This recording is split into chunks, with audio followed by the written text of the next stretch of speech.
Hi everyone, this is Avik. Welcome back to our session.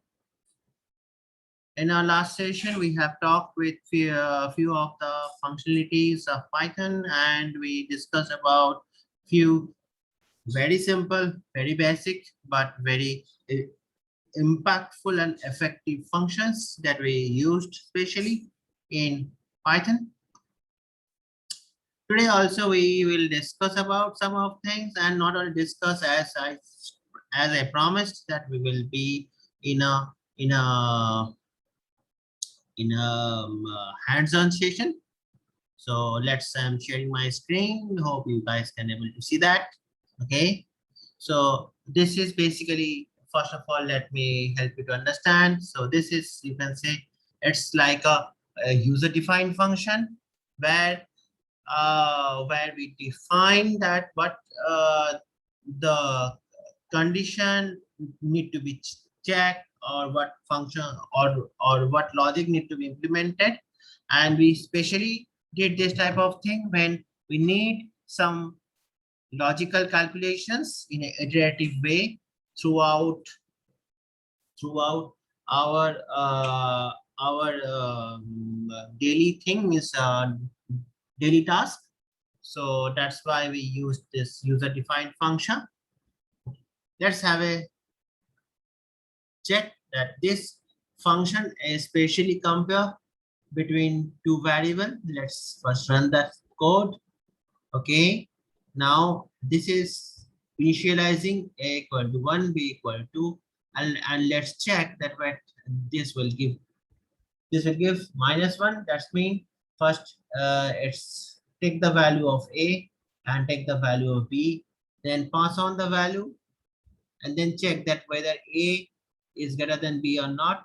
If yes, then a, and if a is less than b or not, so it is basically yes.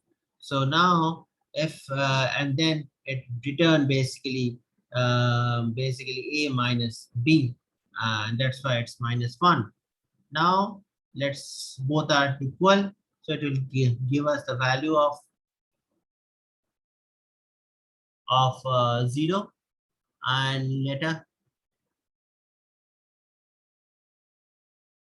this will give the value of 1. Okay, now let's see what the function index will do. Let's initialize a list where I mentioned some name of fruits. It's basically apple, banana, and cherry.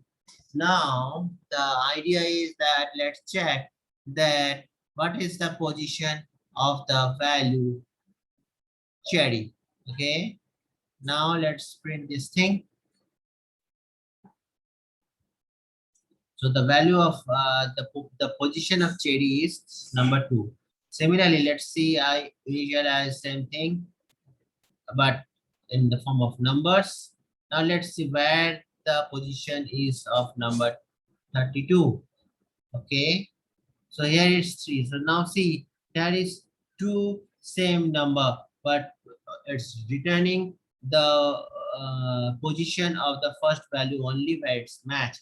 So remember this thing, that whenever we need to get the position of any value, then we will get the first position occurred in that list, and it will give the first position only, not the other positions. Okay, now let's come to the function insert. So let's again initialize the list. Now it is possible, like see, like it's possible that I can directly write orange within this list, and then return, and it will create the list including orange. But what if that we have a use case of 1,000 billion data set, and we need to insert some of the data in a particular position to utilize in our further analysis. So in that case, this insert function will give us value if we run this code. So within fruit list, the orange will insert it at the position of 1. So if I run this code and check that, okay, in the position of 1, orange has been inserted. Okay. Now coming to the next thing is pop. What pop basically do? Pop is basically removing the data from the list. So suppose we need to remove some data from particular position. So in that case, let's again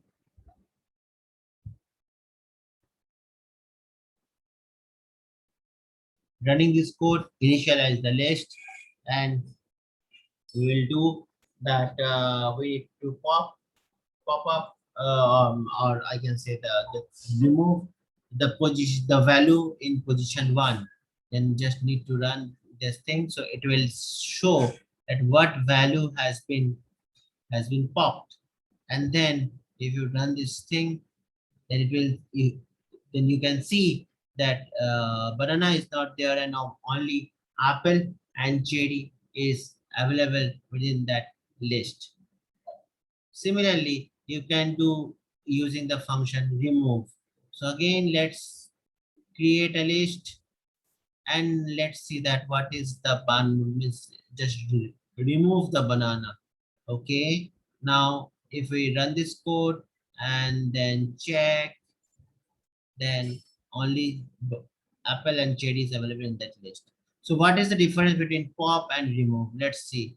So if suppose, let's see that we have another value of banana. Okay, so now again I am going to initialize the list that is giving me the value of banana. Let's see, let's sorry, let's just remove, run this code of remove, and let's see what it will print. Okay, so here, see here, if we check, then only the value of banana has been removed. So how it can help us? Suppose using pop, we can only need to pass on the exact address value to remove that value from that list. But if we use remove, then what we can do, we can create a for loop, and within that for loop we can run this remove function every time until or till the end of this list.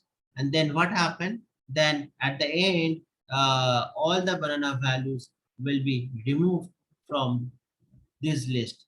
That cannot be possible with the using of pop function. Yeah, yeah, so that's all from my end for today session. Hope you guys enjoy this session as well. If you have any queries, any question, let me know. Let me know about your queries, challenge you're facing, or any other queries. Post your queries. I and my team will surely get back to you with all your answers. And till then, bye bye. Stay safe. Be happy. Thank you, guys.